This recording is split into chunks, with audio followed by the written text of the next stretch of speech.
हमारा चित्त है, हमारी जो अंडरस्टैंडिंग है, और मैंने चर्चा की है कि हमारी अंडरस्टैंडिंग में जो है, हमारे चित्त में सुख ज़्यादा समाया हुआ है, सुख का लोभ समाया हुआ है।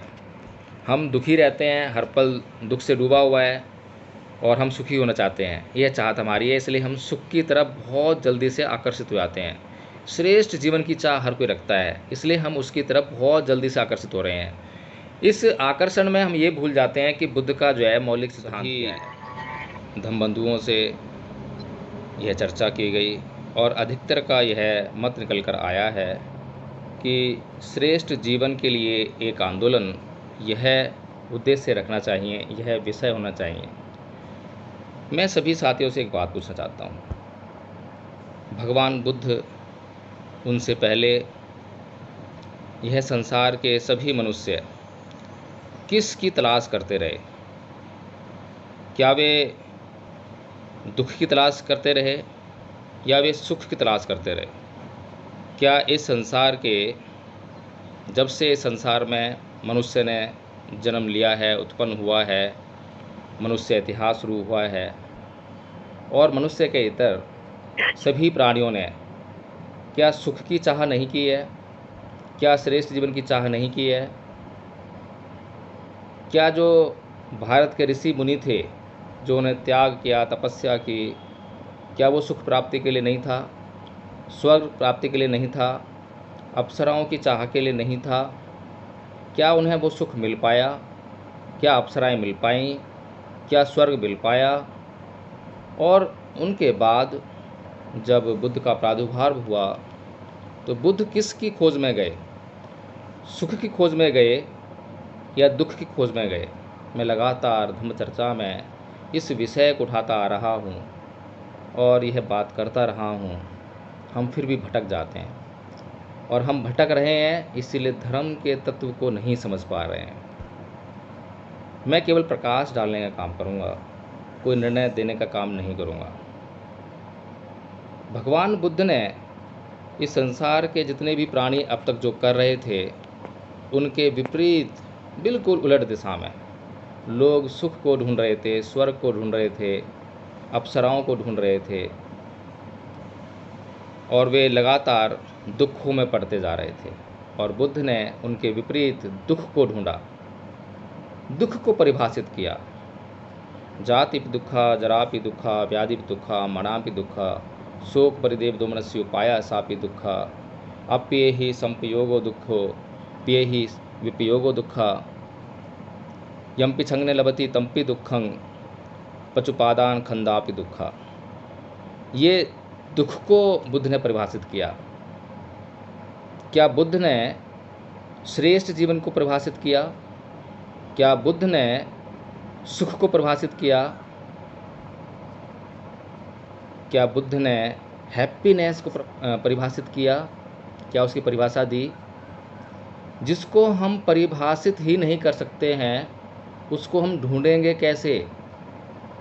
मैं यदि आपको एक कमरे में भेजूं, उसमें बहुत सारे सामान रखे हैं, उसमें एक मोबाइल रखा है, और उस मोबाइल को, उसके बारे में पूरी जानकारी आपको दूं, उसकी परिभाषा आपको बताऊं, तो क्या आप उसे ढूंढ कर नहीं ला पाएंगे?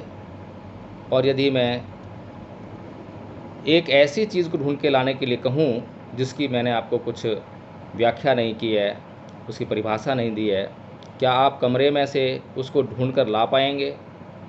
तो ये संसार जो है, अज्ञानता के कारण, सुख की चाह के कारण, तृष्णाओं से भरकर लगातार दुख और दुख और दुख में ही पड़ने का काम करता रहा है।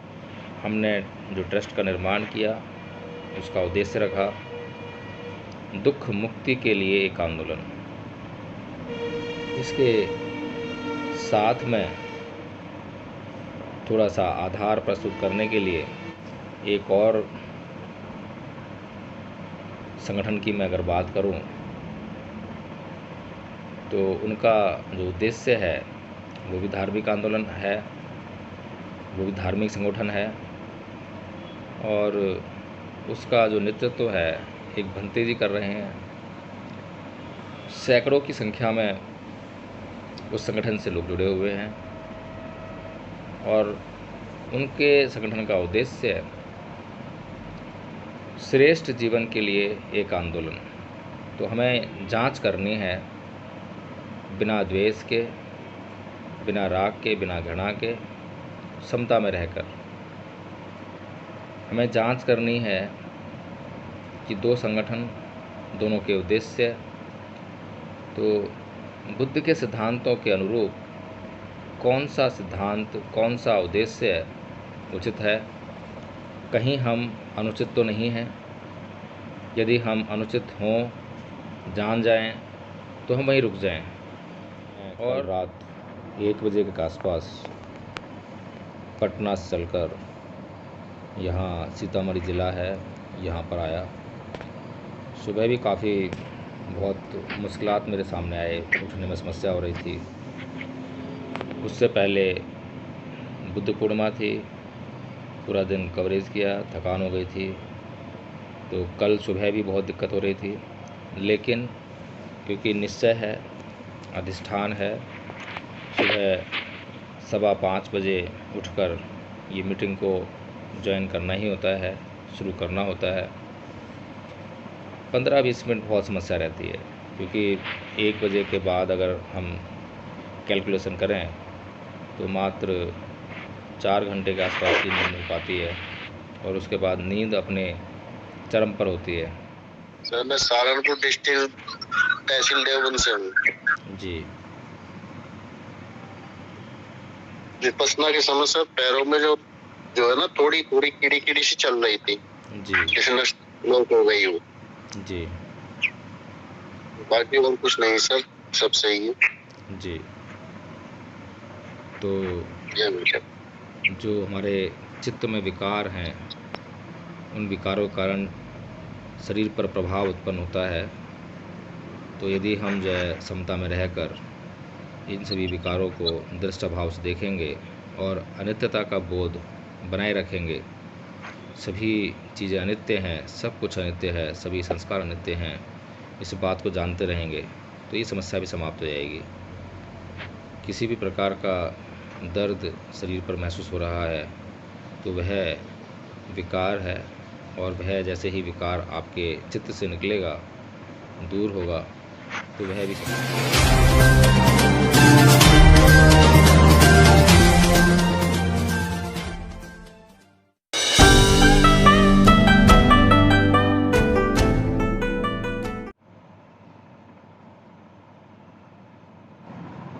यदि किसी अन्य व्यक्ति के पिता की संवेदन नहीं कर पा रहे हैं तो 1 मिनट रुक जाए और बड़े ध्यान से निरीक्षण करें। यदि फिर भी कोई लाभ ना मिले तो अगले अंग की ओर जाए।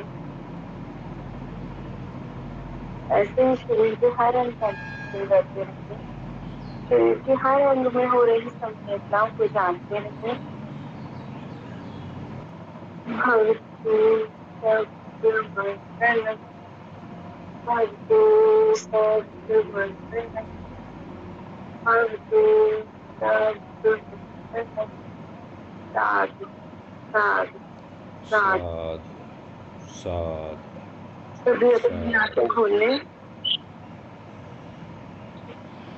बहुत अच्छे मन से, बहुत अच्छी तरह से विपස්සना और आनापानसती कराने का प्रयास किया। बहुत बहुत साधुवाद। तो प्रिय धम्म बंधुओं, आज जो धम्म चर्चा है उसका विषय जो धम्मपथ ट्रस्ट है उसके उद्देश्य को लेकर करेंगे। जैसा कि आपको विदित होगा कि धम्मपथ ट्रस्ट का उद्देश्य है दुख मुक्ति के लिए एक आंदोलन। तो बहुत ही शांत व स्थिर मुद्रा में रहकर और गंभीर चिंतन की अवस्था में आकर इस पर अपना चिंतन प्रकट करेंगे, और थोड़ी देर के लिए जो हमारे साथी हमारे साथ नए जुड़े हैं वे अपने परिचय के साथ में आनापानसति और विपश्यना में यदि उनके साथ में कोई कठिनाई उत्पन्न हुई है तो उसके बारे में चर्चा करेंगे, और उनके साथी यदि किसी भी साथी की कोई समस्या अगर आई है उसको तो उस चर्चा करेंगे। उसके बाद आज अपने विषय पर धम्म चर्चा करेंगे। जो नए साथी जुड़े हैं कृपया वे परिचय के साथ में यदि कोई उनको समस्या हुई हो तो चर्चा करें। हमारे साथ में कुलभूषण नागे जुड़े हुए हैं, कृपया वे बताएं कि उनका आज का कैसा अनुभव रहा। यदि कोई कठिनाई आई हो तो उसका जिक्र करें। सभी साथियों को जय भीम, नमो बुद्धाय। नमो बुद्धाय जी। सही में हुआ जी मेरा आनापान, और मैं फर्स्ट टाइम जुड़ा हूँ इस टीम में। तो मैंने विपश्यना सेंटर में एक बार लगाया हुआ है, तो उसके अनुभव के आधार पे मेरा आनापान सही हो जाए। साधु साधु, बहुत अच्छा। प्रवेश कहाँ से है सर? सर मैं अम्बाड़ा, हरियाणा, अम्बाड़ा गाँव पकड़ी से हूँ सर जी। ठीक है। प्रवेश कुमार जी हमारे साथ में हैं, वो अपने परिचय दें और बताएं। जय भीम, नमो बुद्धाय सर सभी को। जय भीम, नमो बुद्धाय जी। सर मैं सहारनपुर डिस्ट्रिक्ट तहसील देवबंद से हूँ जी। विपश्यना की समस्या पैरों में जो है ना थोड़ी थोड़ी कीड़ी सी चल रही थी जी। जिसमें लोग हो गई हो जी। बाकी और कुछ नहीं सर, सब सही है जी। तो जो हमारे चित्त में विकार हैं उन विकारों के कारण शरीर पर प्रभाव उत्पन्न होता है। तो यदि हम जो है समता में रहकर इन सभी विकारों को दृष्ट भाव से देखेंगे और अनित्यता का बोध बनाए रखेंगे, सभी चीज़ें अनित्य हैं, सब कुछ अनित्य है, सभी संस्कार अनित्य हैं, इस बात को जानते रहेंगे तो ये समस्या भी समाप्त हो जाएगी। किसी भी प्रकार का दर्द शरीर पर महसूस हो रहा है तो वह विकार है, और वह जैसे ही विकार आपके चित्त से निकलेगा, दूर होगा, तो वह भी समाप्त हो जाएगा। बहुत बहुत साधुवाद आपका। हमारे बीच में राम बहादुर जी हैं, कृपया भी अपना परिचय दें और बताएं। जी। नमो बुद्धाय, जय भीम सर। नमो बुद्धाय, जय भीम जी। मैं राम बहादुर जी। सलाहपुर पट्टी प्रतापगढ़ यूपी से बिलोंग करता हूँ जी। पेशे से अध्यापक हूँ सर जी। यही मेरा छोटा सा परिचय है, और आपके विपश्यना में जुड़ने की बड़ी जी। कोई समस्या तो नहीं आई?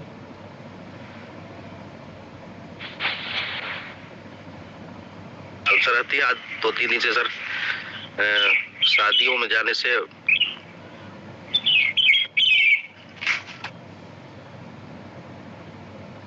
जी। बहुत बहुत साधुवाद। तो प्रिय धर्मबंधुओं,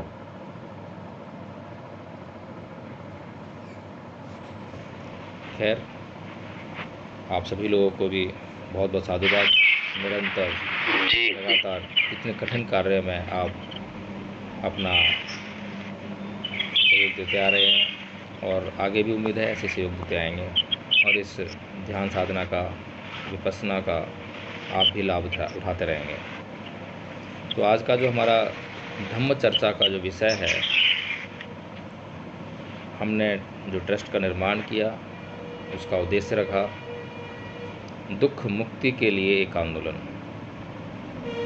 इसके साथ में थोड़ा सा आधार प्रस्तुत करने के लिए एक और संगठन की मैं अगर बात करूं तो उनका जो उद्देश्य है वो भी धार्मिक आंदोलन है, वो भी धार्मिक संगठन है, और उसका जो नेतृत्व है एक भंते जी कर रहे हैं। सैकड़ों की संख्या में उस संगठन से लोग जुड़े हुए हैं और उनके संगठन का उद्देश्य है श्रेष्ठ जीवन के लिए एक आंदोलन। तो हमें जांच करनी है बिना द्वेष के, बिना राग के, बिना घृणा के, समता में रहकर। हमें जांच करनी है कि दो संगठन, दोनों के उद्देश्य, तो बुद्ध के सिद्धांतों के अनुरूप कौन सा सिद्धांत, कौन सा उद्देश्य उचित है। कहीं हम अनुचित तो नहीं हैं। यदि हम अनुचित हों, जान जाएं, तो हम वहीं रुक जाएं और अपने उद्देश्य को बदल लें। इसलिए यह चर्चा सार्थक होनी चाहिए। सभी को इस पे बहुत ही ध्यान से, गंभीरता से चिंतन मनन करना चाहिए। गहराई में जाकर जो है इसकी जांच करनी चाहिए। तो मैं आपसे यह अपेक्षा रखता हूँ कि इस पर आप जो है समुचित प्रकाश डाल पाएंगे। तो इसके लिए मैं सबसे आग्रह करूँगा कि जो इस पर प्रकाश डालना चाहते हों वह अपना हैंड रेज़ कर दें। हैंड रेज़ का ऑप्शन इस गूगल मीट में उपलब्ध है। कृपया बताएं। यदि आप हैंड रेज़ नहीं करेंगे तो मैं शुरुआत से जो मुझे ऊपर से दिखाई देंगे मैं चर्चा करना शुरू कर दूंगा। जी बताएं, दुख मुक्ति के लिए एक आंदोलन या श्रेष्ठ जीवन के लिए एक आंदोलन या सुख प्राप्ति के लिए एक आंदोलन, कौन सा विषय ठीक है, कौन सा उद्देश्य ठीक है। ये धम्म चर्चा है, विशुद्ध रूप से धम्म चर्चा है, धम्म का विषय है, चिंतन करने के लिए बहुत ही बेहतरीन विषय है। कृपया अपनी राय प्रकट करें। ऊपर से धम्मवीर जी का हैंड रेज हुआ है। मैं आमंत्रित करता हूं धम्मवीर जी को, कृपया भी अपनी बात रखें। श्रेष्ठ जीवन के लिए एक आंदोलन बेहतर रहेगा, बेहतर रहेगा। साधु साधु साधु, बहुत बहुत साधुवाद डॉक्टर साहब जी। अन्य को साथ बताएं।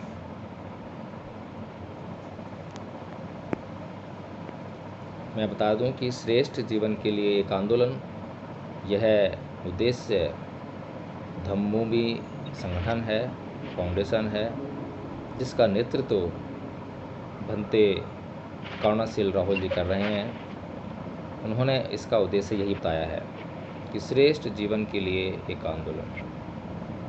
और हमने जो धम्मपद का अब तक उद्देश्य रखा है वह रखा है दुख मुक्ति के लिए एक आंदोलन। जी बताएं, अन्य साथी प्रकाश डालें। समय बहुत कम है, समय का हमें ध्यान रखना है, समय के भीतर ही चर्चा समाप्त करनी है।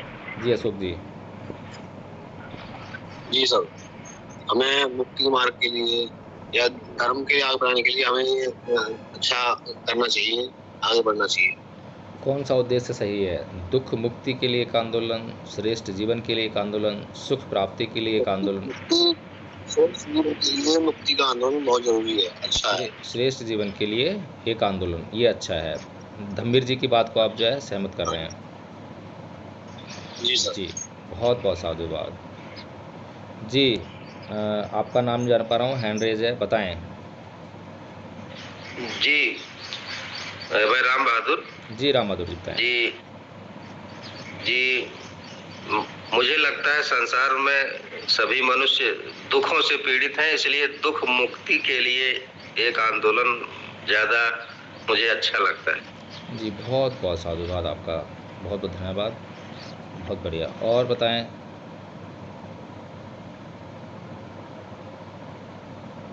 और कोई साथी बताना चाहता है? जी। और कोई साथी इस विषय पर? हमने एक लाइन में पूछा है, हाँ या ना, 3 विकल्प दिए हैं, उनमें से एक को चुनना है। बहुत आसान काम है। जी हैंड रेज है, बताएं। जिनका हैंड रेज है बताएं। हिमांशी,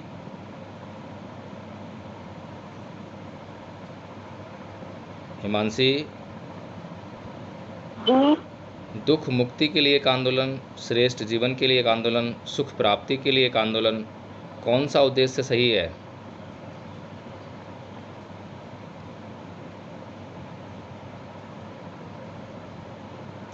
रिया, श्रेष्ठ जीवन के लिए श्रेष्ठ जीवन के लिए एक आंदोलन। हिमांशी ने जो है धम्मीर जी की बात को, अशोक जी की बात को समर्थन दिया है, बहुत अच्छे, साधु साधु साधु। रिया हाँ जी, बताइए। श्रेष्ठ जीवन के लिए एक आंदोलन। श्रेष्ठ जीवन के लिए आंदोलन, साधु साधु साधु, बहुत अच्छे। विजेंद्र जी,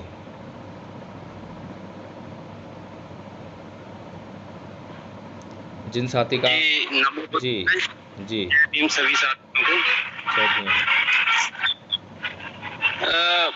मेरे ख्याल से ये है कि देखो, श्रेष्ठ जीवन के लिए एक आंदोलन और दुख मुक्ति के लिए भी आंदोलन, दोनों ही जरूरी है। नहीं, चुनाव में एक के लिए करना है। चुनाव तो एक ही रखेंगे ना, उसमें दोनों डाल सकते हैं। जिस जीवन श्रेष्ठ होगा तो दुख तो फिर समाप्त हो ही जाएंगे। बहुत बहुत साधुवाद जी। जिनका हैंड रेज है बताएं, मैं नाम नहीं देख पा रहा हूँ इसलिए बताएं। जिन साथी का हैंड रेज है बताएं। जब हम अपने को स्वयं सुधार लेंगे और श्रेष्ठ जीवन की तरफ बढ़ जाएंगे और अपने चित्त से विकारों को समाप्त करके ईर्ष्या अपनी समाप्त कर देंगे और उपेक्षा भाव पर आ जाएंगे, तो हमारा जीवन श्रेष्ठ होगा।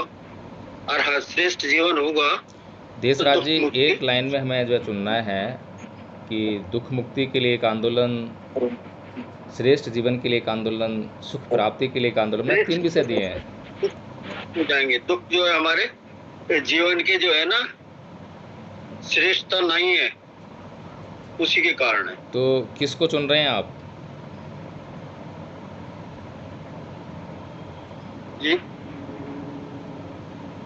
किसको चुन रहे हैं? दुख मुक्ति के लिए एक आंदोलन, श्रेष्ठ जीवन के लिए आंदोलन, सुख प्राप्ति के लिए एक आंदोलन, जीवन श्रेष्ठ हो, श्रेष्ठ जीवन के लिए एक आंदोलन। बहुत बहुत साधुवाद। अधिकतर लोगों की यही सोच है, यही विचार है। और हमारे साथ में और भी एक साथी हैं जिनका हैंड रेज है, कृपया बताएं।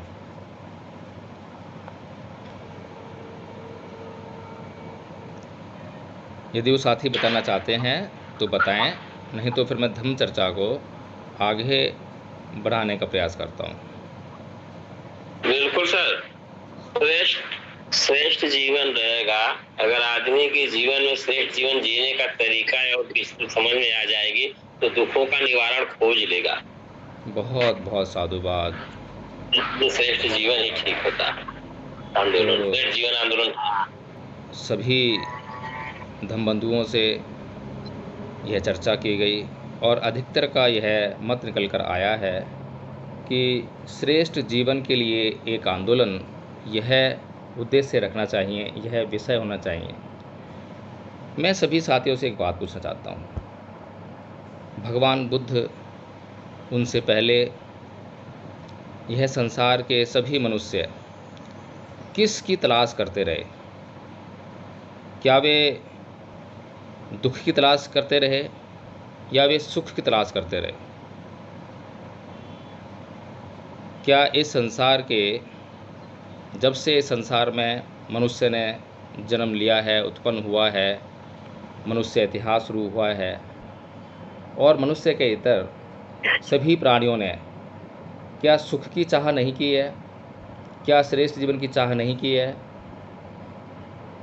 क्या जो भारत के ऋषि मुनि थे, जो उन्हें त्याग किया, तपस्या की, क्या वो सुख प्राप्ति के लिए नहीं था? स्वर्ग प्राप्ति के लिए नहीं था? अप्सराओं की चाह के लिए नहीं था? क्या उन्हें वो सुख मिल पाया? क्या अप्सराएं मिल पाईं? क्या स्वर्ग मिल पाया? और उनके बाद जब बुद्ध का प्रादुर्भाव हुआ तो बुद्ध किसकी खोज में गए? सुख की खोज में गए या दुख की खोज में गए? मैं लगातार धम्म चर्चा में इस विषय को उठाता आ रहा हूँ और यह बात करता रहा हूँ, हम फिर भी भटक जाते हैं। और हम भटक रहे हैं, इसीलिए धर्म के तत्व को नहीं समझ पा रहे हैं।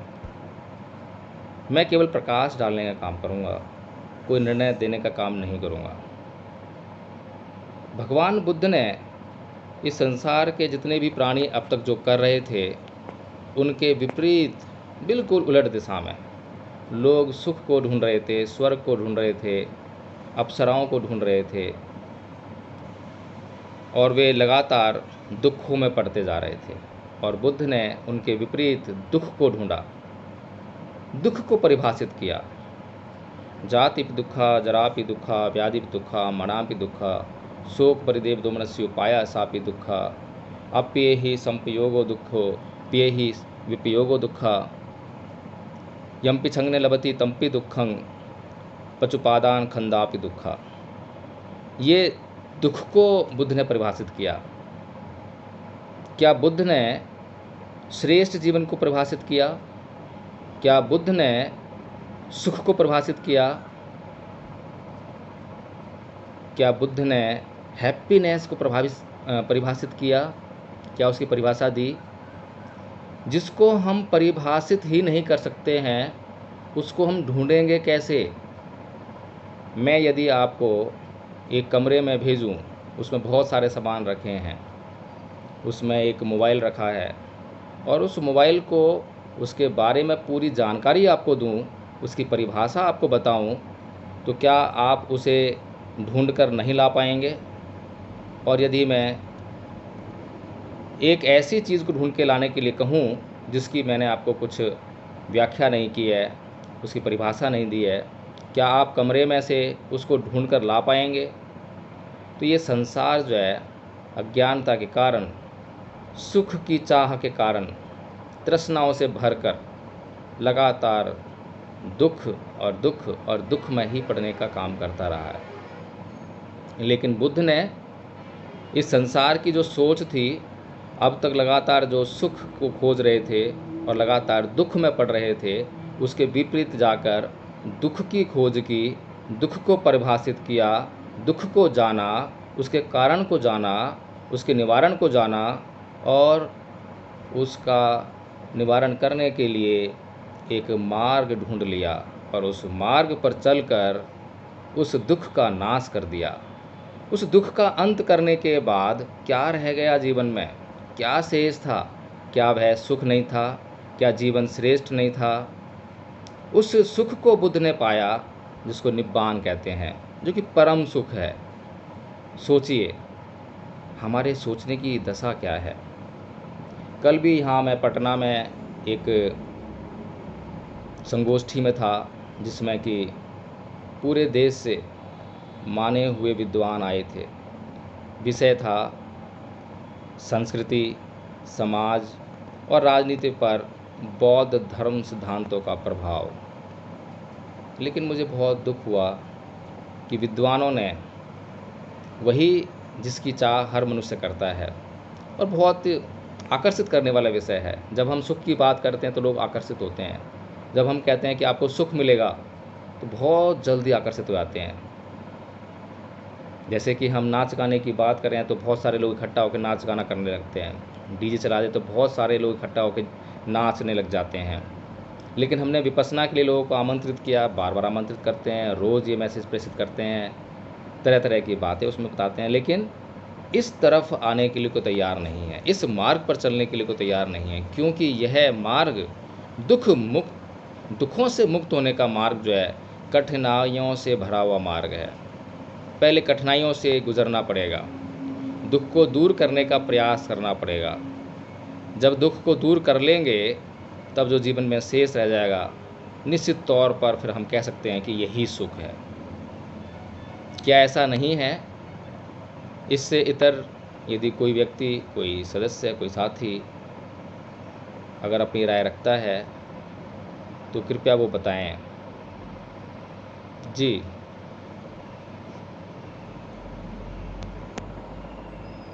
आप कई लोगों के हैंड रेज हैं, अगर ये पूर्ववत हैंड रेज नहीं है तो इनको ऑफ कर लें, और अगर हैंड रेज अभी किए हैं आपने तो कृपया उस पर प्रकाश डालें।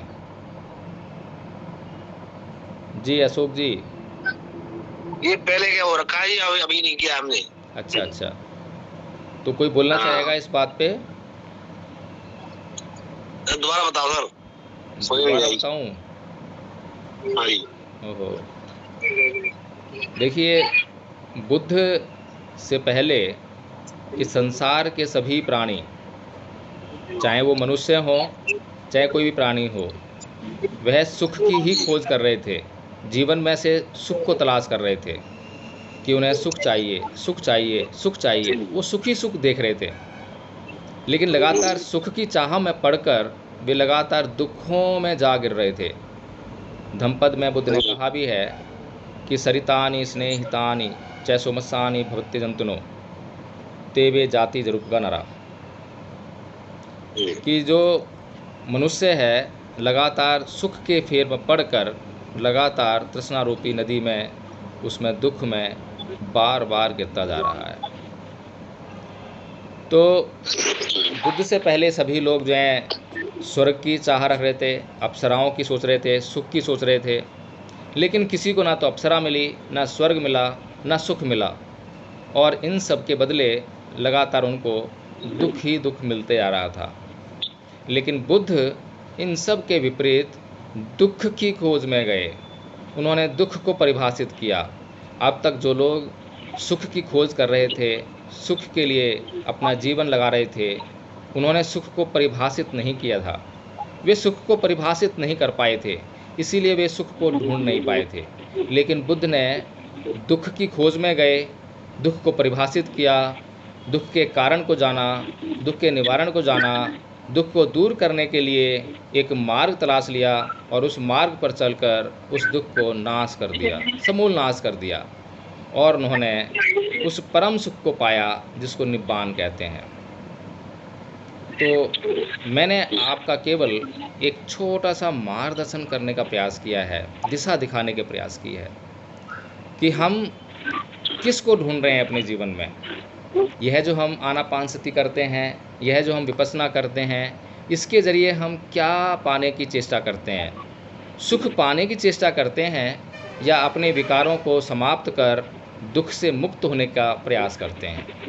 ये छोटा सा समझने की चेष्टा है, क्योंकि अभी भी जो है, अगर मैंने बताया कि मैं अगर लोगों को आमंत्रित करूं कि आज एक पार्टी है, डांस होगा या फिल्म देखेंगे या हम जो है बहुत एंजॉय करेंगे, तो उसमें इस संसार का कोई ऐसा प्राणी नहीं है जो उसकी तरफ आकर्षित नहीं होगा।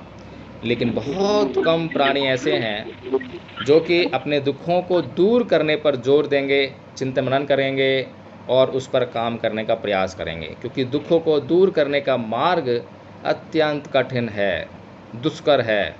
फंदनंग चपलंग चित्तंग दुरखंग दुन्निवार्यंग उजुंग करोति मेधावी उसुकारो व तेजनंग। बुद्ध हमारा बहुत अच्छा मार्गदर्शन करते हैं। तो अब हमें क्या उद्देश्य अपना निर्धारित करना चाहिए? सुख प्राप्ति के लिए एक आंदोलन, श्रेष्ठ जीवन के लिए एक आंदोलन, या दुख मुक्ति के लिए एक आंदोलन? क्या किसी की राय बदली है या पूर्ववत वही राय है? दुख मुक्ति के कारण ही हमें आगे जीवन श्रेष्ठ जीवन मिल सकता है। जो हमारा दुख है उसको ही हम मुक्ति के मार्ग में ले जाना चाहते, ले जाना चाहिए। जी, बहुत बहुत साधुवाद। धम्बीर जी, डॉक्टर साहब,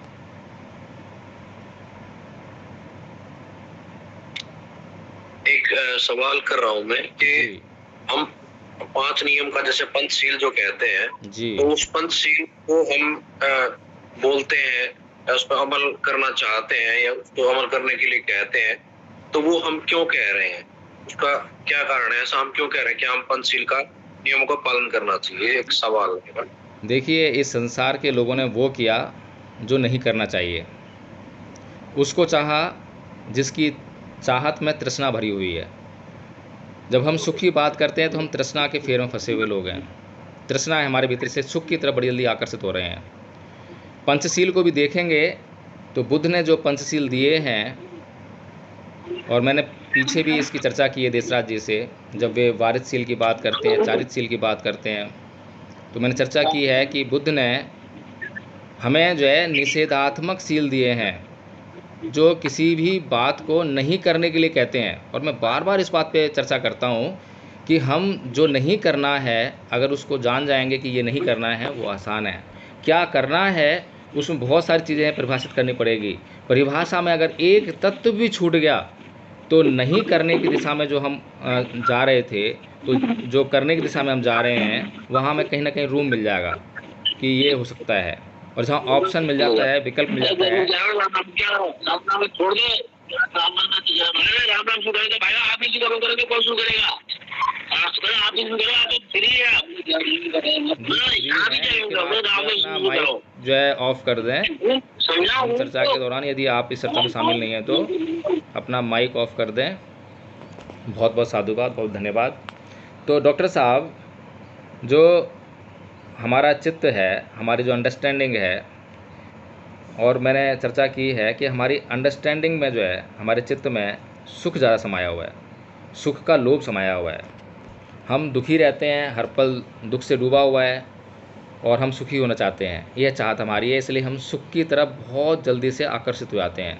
श्रेष्ठ जीवन की चाह हर कोई रखता है, इसलिए हम उसकी तरफ बहुत जल्दी से आकर्षित हो रहे हैं। इस आकर्षण में हम ये भूल जाते हैं कि बुद्ध का जो है मौलिक सिद्धांत क्या है, बुद्ध ने किस बात पर जोर दिया है। चलिए, आज समय हो गया है, इस चर्चा को फिर जारी रखेंगे कल, और संभावना व्यक्त करते हैं कि कल भी जारी रह पाएगी। आज समय ज़्यादा हो गया है, मैं नहीं चाहता कि हम अपनी सीमा को लांघें और किसी को कोई फिर दुख हो, क्योंकि सुख में पड़े हुए हम लोग, तृष्णाओं से भरे हुए हम लोग बहुत ज़्यादा कष्ट नहीं झेल सकते हैं। इसलिए इस आज की जो मीटिंग है गूगल मीट, इसको समापन की तरफ लेके चलते हैं। किसी और साथी का कोई महत्वपूर्ण प्रश्न हो थोड़े समय में जिसको किया जा सके तो वह कर सकता है, अन्यथा हम समापन की तरफ बढ़ेंगे। जी, चलिए, सभी लोग अपने माइक ऑफ कर देंगे। सभी अपने माइक ऑन कर लेंगे। वीडियो ऑफ कर सकते हैं लेकिन माइक ऑन कर लेंगे। जिनको सभ्यता आती है वे सभ्यता करेंगे, जिनको नहीं आती है वे सुनेंगे और जानने का प्रयास करेंगे। सभी हाथ जोड़ लेंगे, एक साथ करेंगे। सबे सत्ता सुखी होतु, सबे होतु सखे विनु, सबे भद्राणि पश्यन्तु मा किञ्चित् दुःखमागमः। सबे सत्ता सुखी होन्तु, सबे होतु सखे विनु, सबे भद्राणि पश्यन्तु मा किञ्चित् दुःखमागमः। सबे सत्ता सुखी होन्तु, सबे होतु सखे विनु, सबे भद्राणि पश्यन्तु मा किञ्चित् दुःखमागमः। संसार के सभी प्राणी सुखी रहें, संसार के सभी प्राणी, किसी को कोई कष्ट ना हो। यदि किसी को कोई कष्ट हो तो उन्हें दुख मुक्ति के लिए एक सम्यक मार्ग मिले, सम्यक मार्ग मिले, सम्यक मार्ग मिले। सब भवतु सब मंगलम, भवतु सब मंगलम, भवतु सब मंगलम। जी, सभी को जय भीम मिलता है। कल फिर जुड़ते हैं। जय भीम।